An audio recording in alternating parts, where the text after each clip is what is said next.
Hello everyone. आज जानेंगे कौन तेज दौड़ रहा है, इकोनॉमी तेज दौड़ रही है या स्टॉक मार्केट तेज दौड़ रहा है। क्या है इसके अंदर की कहानी, बहुत ही क्रिस्प क्लियर पॉइंट के साथ, और साथ में निफ्टी बैंक निफ्टी के एनालिसिस वो आपके साथ डिस्कस करेंगे, और टेलीग्राम पर जो लेवल देते हैं सब डिस्कस करेंगे। तो मैं मुकुल अग्रवाल आपका आप ही के यूट्यूब चैनल में स्वागत करता हूं। जो भी नए लोग हो चैनल को ज़रूर सब्सक्राइब कीजिएगा, क्योंकि आज 2 वीडियो फ्यूचर रिटेल की और जो आईपीओ आया है उसकी सारी लाइव होने वाली है। तो आपको सारी अपडेट मिलती रहेगी, साथ में एजुकेशनल वीडियो आपको स्क्रीन पे दिख रहा है, वो आपको एक से एक एजुकेशन देता रहेगा। तो चलिए शुरू करते हैं निफ्टी से। सबसे पहले संडे की वीडियो में हमने निफ्टी के बारे में कहा था 11,123 के पास में उस लेवल पे अगर फॉर्मेशन बने तो आप बाय कर सकते हैं। यहाँ से फॉर्मेशन बना तो 1183 का हाई मारा, जिसमें वीवैप, बॉलिंजर, सुपर ट्रेंड जिससे भी आपको फॉर्मेशन मिलती है, कैंडल जिससे भी फॉर्मेशन मिलती है, आप फॉर्मेशन का फ़ायदा उठा के ट्रेड कर सकते हैं। और इस तरीके से जो मेरी कमिटमेंट है 50 पॉइंट की इंट्राडे में, वो आपको दिखी कि किस तरीके से मिला, और हमारी यही कोशिश है। अब बात करते हैं कि कल क्या काम करना है। देखिए कहाँ क्लोजिंग है, 11126।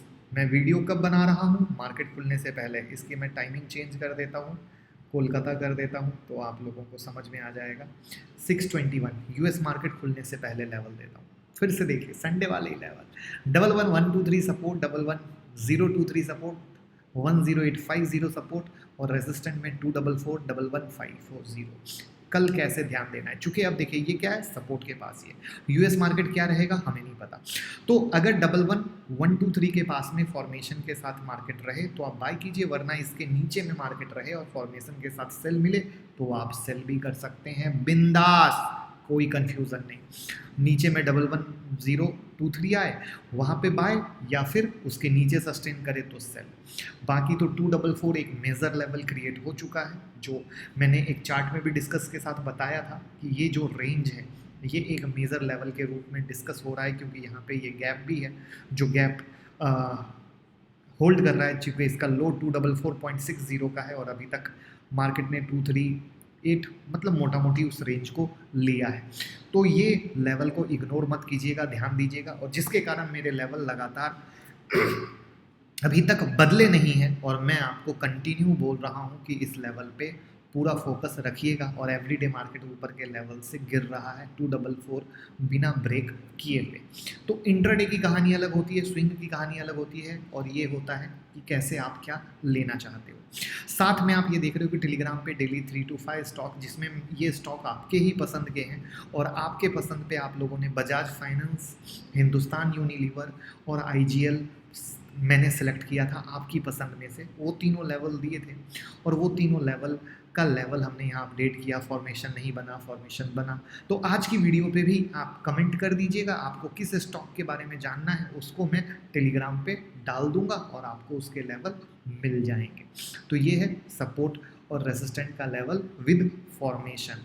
अब बात करते हैं बैंक निफ्टी की। बैंक निफ्टी एक वो चीज़ है जो मुझे कई दिनों से हाई के लेवल पे जम नहीं रही, और मैं साफ साफ बोल रहा हूँ भैया, हाई के लेवल पे मुझे बैंक निफ्टी जमती नहीं। और प्रूफ आपके सामने है किस तरीके से हर दिन गिरता है, चाहे वो यहाँ से गिरा हो, चाहे वो यहाँ से गिरा हो। मैं सिर्फ बोल रहा हूँ ये लोगों को फंसा रही है, हर दिन एक हाई मारती है, लोग समझते हैं अच्छा अब ये तेज़ी हो गई, हायर हाई बन रहे हैं, और रिजल्ट आपके सामने है कि गिर जाते समय कितने छोटे छोटे कैंडल और गिरते समय कितनी बड़ी बड़ी कैंडल्स बन रही हैं। ये वो चीज़ें जो एक्सपर्टाइज से आती हैं। और अभी भी आप देखो क्या है, 21857, इसका मेरा नीचे में सपोर्ट कोई चेंज नहीं, 21500, 21250 सपोर्ट है। अब यहाँ पे सीखिएगा बात क्या, 2150 के नीचे अगर जाता है तो भी सेल नहीं करना है, फॉर्मेशन बने तो भी सेल नहीं करना है। 21250 के नीचे जब जाएगा, फॉर्मेशन बनेगा, तभी सेल करेंगे। ये है ट्विस्ट। 21500 अगर आता है, फॉर्मेशन बना तो बाय कीजिए, वरना छोड़ दीजिए। 21250 पे आता है, फॉर्मेशन बना तो बाय कीजिए, वरना छोड़ दीजिए। लेकिन सेल हम तभी करेंगे जब 21250 के नीचे जाएगा, फॉर्मेशन देगा।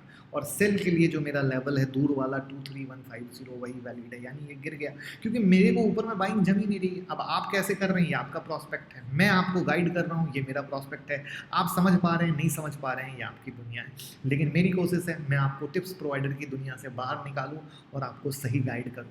जिसमें अगेन ट्विटर टेलीग्राम से जुड़े रहिएगा, सारी खबरें सारी चीज़ें मिलती रहेंगी सबसे पहले।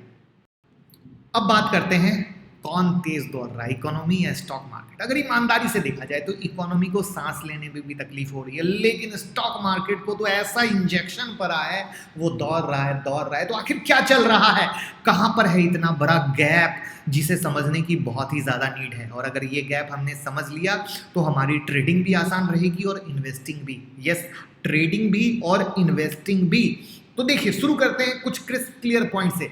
आरबीआई का क्लियर कहना है रियल इकोनॉमी और स्टॉक मार्केट में कोई कनेक्शन फिलहाल नहीं है, टूट चुका है। क्योंकि आप भी जानते हो स्टॉक मार्केट क्या है, इकोनॉमी को रिप्रेजेंट करता है, और अभी जो स्टॉक मार्केट चल रहा है वो बिल्कुल भी इकोनॉमी को रिप्रेजेंट नहीं कर रहा है। और आप ये आज का नहीं, हिस्ट्री का प्रूफ लें, जब भी ऐसा हुआ है कि जब भी स्टॉक मार्केट ने इकोनॉमी को रिप्रेजेंट नहीं की है, वो बबल बना है। अब कोई कहेंगे अच्छा फिर से बबल की बात, तो ये तो डरा रहे हैं। नो, मैंने कहा बबल बनता है, इट विल टेक टाइम, एक नजरिया है, भले जितना वक्त लगे वो अलग बात है, ये सब रातों रात नहीं होता है। दूसरी, आरबीआई की जो फाइनेंशियल स्टेबिलिटी रिपोर्ट है उसने क्लियर वार्न किया है कि डिफॉल्ट में राइज आ रहा है। क्या इसका मतलब? इसका मतलब है छोटे और बड़े व्यापारी लोन नहीं चुका पाएंगे और बड़े बड़े भी लोन चुकाने में असफल हो सकते हैं। और उससे भी बड़ी चीज, जो लोग कोविड के कारण रोजगार खो चुके हैं उनको और भी ज़्यादा लोन चुकाने में असमर्थता हो सकती है। क्योंकि आपको पता है एक सिंपल सा मिडिल क्लास का फंडा है, जॉब है, अच्छी जॉब है, ईएमआई चालू हो जाते हैं और ईएमआई फिर सैलरी से चुकाई जाती है। तो ये जो भारतीय बैंकिंग सिस्टम है इसका सबसे बड़ा संकट हो सकता है, जिसमें आरबीआई गवर्नर ने खुद भी एक अलर्ट घोषित कर दिया है। तीसरा, कोरोना के मामले बढ़ रहे हैं, महामारी रुकने का नाम नहीं है और इतनी तेजी से बढ़ रहे हैं कि अगर वर्ल्ड इकोनॉमी को भी इसने रोक रखा है ईमानदारी से, जो दिख नहीं रहा है बट ईमानदारी से, तो कोई गलत नहीं होगा। और ये हालात कहीं ना कहीं, भगवान करे जितनी जल्दी इंजेक्शन आ जाए, जितनी जल्दी इसकी दवा आ जाए, बट कहीं ना कहीं जो अभी की कहानी है, अगर आप एक नॉर्मल इंसान के साथ बात करोगे, 4 लोग बात करोगे, तो वो एक डिप्रेशन की बात करेंगे कि एक जो हालात हैं बिगर डिप्रेशन की तरफ बढ़ते जा रहे हैं। उस नेक्स्ट पॉइंट, दुनिया के जो कुछ सेंट्रल बैंक है उन्होंने पहले ही कह दिया है कि महामारी जब खत्म होगी तो हम जो लोअर इंटरेस्ट रेट दे रहे हैं, लोअर इंटरेस्ट रेट पर जो ब्याज दे रहे हैं वो बंद कर देंगे। और अगर ऐसा हुआ तो क्या होगा, लिक्विडिटी खत्म हो जाएगी। और आज ट्विटर पे मैंने कहा था इसी टॉपिक को मैं उठाऊंगा और आज उसी पे बना रहा हूँ। और स्टॉक मार्केट में बड़ी गिरावट दिखेगी, क्योंकि अभी तक जो तेजी हुई है वो क्यों हुई है? सेंट्रल बैंक ने स्टिमुलस प्लान दिया, लो इंटरेस्ट रेट दिया, जिसको कल भी हमने डिस्कस किया था, ये सबसे बड़ा हिट देगा। अब देखिए एक बड़ा पिक्चर देखते हैं। बड़ा पिक्चर क्या है? इंडिया में देखा जाए तो लास्ट 3 ईयर से GST, monetisation, taxes like LTCG on stock market, economy slow down, ये सब मार्केट पे, इकोनॉमी पे हावी रहे हैं। और जो इकोनॉमी पे हावी रहे हैं तो भले ही कोरोना का हिट इन चीज़ों को पीछे ले गया हो, बट अगर 2 मिनट के लिए आप कोरोना को भूल जाइए तो क्या कंटिन्यू बात नहीं आ रही थी कि इन कारण से इकोनॉमी की हालत खराब है और इकोनॉमी पे बड़ा हिट दिख सकता है? खुद से सोचिएगा। इसलिए मैंने कहा था मैं एक बड़ी पिक्चर दिखा रहा हूँ। अब इकोनॉमिस्ट क्या बात कर रहे हैं कि जो ग्रॉस डोमेस्टिक प्रोडक्शन है वो बहुत ही ज़्यादा गिरने वाला है, और ये अगर ऐसा होता है तो एक बैड साइन होगा इंडियन इकोनॉमी का। नेक्स्ट पॉइंट, अगर डेटा स्टडी केयरफुल्ली की जाए तो इसमें ये पाता है कि mutual fund, FII, star investor mid cap और स्मॉल कैप से बाहर निकल रहे हैं, जिसका एक वीडियो भी मैंने बनाया था। तो इसका मतलब क्या है? FII, mutual fund, smart investor जानते हैं क्या जानते हैं कि बुल मार्केट रैली नहीं है, बल्कि ये एक ऐसी रैली है जो कभी भी किसी को फंसा सकती है।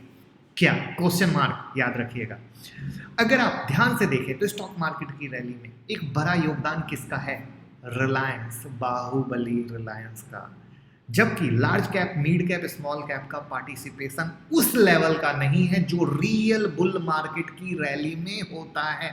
अब ये चीज़ें जो ओल्ड इन्वेस्टर हैं, जो मार्केट में पुराना टिके हुए हैं, उनको ये सबसे ज़्यादा समझ में आएगा।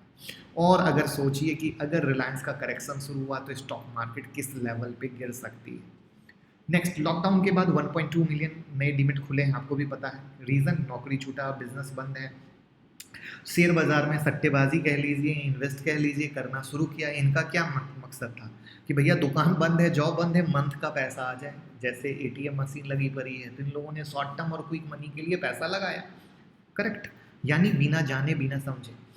और मार्केट में रैली भी हुई क्योंकि मार्केट काफ़ी नीचे गिरा हुआ था, इनको पैसा भी मिला। अब इनका इंटरेस्ट दोगुना तिगुना हुआ है। अब इस दोगुने तिगुने के बाद अब इस अब अपर लेवल पे अगर मार्केट पलटा तो इनकी क्या कहानी होगी, जो कि bubble.com के टाइम में भी हुई थी। यहाँ तक कि IMF ने भी दुनिया के बाजार को, सिर्फ इंडिया को नहीं, दुनिया के बड़े बाजार को चेतावनी दी है कि वक्त लगेगा बट ये वक्त बहुत जल्दी आएगा जिसमें ये बुलबुला फटने वाला है। अगर ऑटो इंडस्ट्री की बात करें तो क्या कोरोना के बाद ऑटो इंडस्ट्री में हिट आया है, या ये बताइए। मैंने बार बार कहा मैं एक बड़ी पिक्चर दिखा रहा हूँ, या ऑटो इंडस्ट्री पे हिट ऑलरेडी पिछले 3 से 4 सालों में था, और जब 3 से 4 सालों में था तो कोरोना का हिट वो कितना झेल पाएगा ये वक्त बताएगा। यूएस और चाइना का टेंशन अगेन बढ़ रहा है, और ये बढ़ के किस लेवल पे जाएगा ये देखने वाली बात होगी। और यूएस चाइना का जब भी टेंशन बढ़ा है स्टॉक मार्केट में बड़ी गिरावट आई है, तो अभी तक वो गिरावट क्यों गायब है। अब स्टॉक मार्केट में रैली का कारण क्या है? लिक्विडिटी, जो मैंने बताया, bond buying by the Fed and European world bank, यही तो है ना। लेकिन जब ये लिक्विडिटी गायब होगी तो मार्केट कहाँ जाएगा? 400 मिलियन लोग जॉब खो चुके हैं कोरोना के कारण वर्ल्ड में, और ये आगे बढ़ के 650 मिलियन जॉब लॉस होने वाला है। उस कंडीशन में इकोनॉमी अगेन कहाँ तक दौड़ेगी? नेक्स्ट पॉइंट, इंडियन जीडीपी में बड़ी गिरावट की बात आ रही है, देश हो विदेश हो, यहाँ तक कि हमारा HDFC बैंक बड़ा, उन्होंने भी अभी परसों ही एक बड़ी गिरावट की बात बोली। तो यानी कोई भी इस बात से दूर नहीं है कि जीडीपी में बड़ी गिरावट आएगी। तो अब गिरावट आएगी तो कहाँ जाएगी ये आपको सोचना है। अब जैसा कि अब आप देख रहे हो, अगर गौर से सुन रहे होगे, अब कोरोना के केस बढ़ने चालू हो गए हैं, हर दिन हर जगह नया रिकॉर्ड बन रहा है। तो क्या ये सेकेंड वेव की शुरुआत मानी जाए?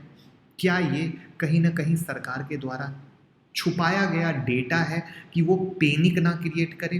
कहीं ना कहीं चीज़ें खुल के सामने नहीं आ रही है डेटा फैक्ट्स पे, ये सोचना है। और अगर ये खुल के सामने आई तो किस लेवल पे क्या होगा, ये अगेन क्वेश्चन मार्क आएगा इकोनॉमी और स्टॉक मार्केट जो दौड़ रहा है उस पर। मॉरेटोरियम दिया गया, उससे बैंक की ऑलरेडी हालत ख़राब है, और बैंक तो आगे डेट ना बढ़े इसकी मांग कर रही हैं, क्योंकि मार्केट में खबर है कि शायद और डेट बढ़े, जिस पे HDFC ने अगेन कहा है कि प्लीज़ डेट को ना बढ़ाया जाए, क्योंकि जो नहीं देने वाले लोग हैं वो तो नहीं दे पा रहे हैं, जो देने वाले लोग हैं वो भी अब नहीं दे रहे हैं। तो कहीं ना कहीं चीज़ें खराब हैं, जिसके कारण बैंक निफ्टी पे आप ऑलरेडी प्रेशर देख रहे हो, और वो प्रेशर और खुल के अगस्त में आएगा। तो देखते हैं किस तरीके से आएगा। तो इसमें और कौन सा पॉइंट है जो मेरे से छूट गया हो, आप कमेंट बॉक्स में ज़रूर लिखिए। और ऊपर कही गई बात का क्या मतलब है? क्या डरना है? Big no. हमें सिर्फ समझना है कि मार्केट क्या है, कैसे चल रहा है, आंख बंद नहीं करना है, लीवरेज पे काम नहीं करना है। ये जो आप लोग लीवरेज लेके काम करते हो ना, मार्जिन, एक्सपोजर, इस पे लेके, क्योंकि ऐसे कंडीशन में उनकी हालत सबसे ज़्यादा खराब होती है जो लिवरेज लेके काम करते हैं। अगर मार्केट में थोड़ी भी गिरावट आती है ना, तो सबसे बड़ी पिटाई लिवरेज वालों की होती है। तो उम्मीद करूंगा नॉलेज पसंद आई होगी, डरना मना है पसंद आया होगा, जो ये लिवरेज की कहानी है वो पसंद आई होगी, और जो एक बड़ा पिक्चर दिखाया वो बड़ा पिक्चर पसंद आया होगा। कैसा लगा कोर्सेस कमेंट में ज़रूर बताइएगा, और दोस्तों के साथ लाइक कमेंट शेयर कीजिएगा, और स्टॉक की क्वेरी कमेंट बॉक्स में डाल दीजिएगा, टेलीग्राम में मैं डाल दूंगा। Thank you so much.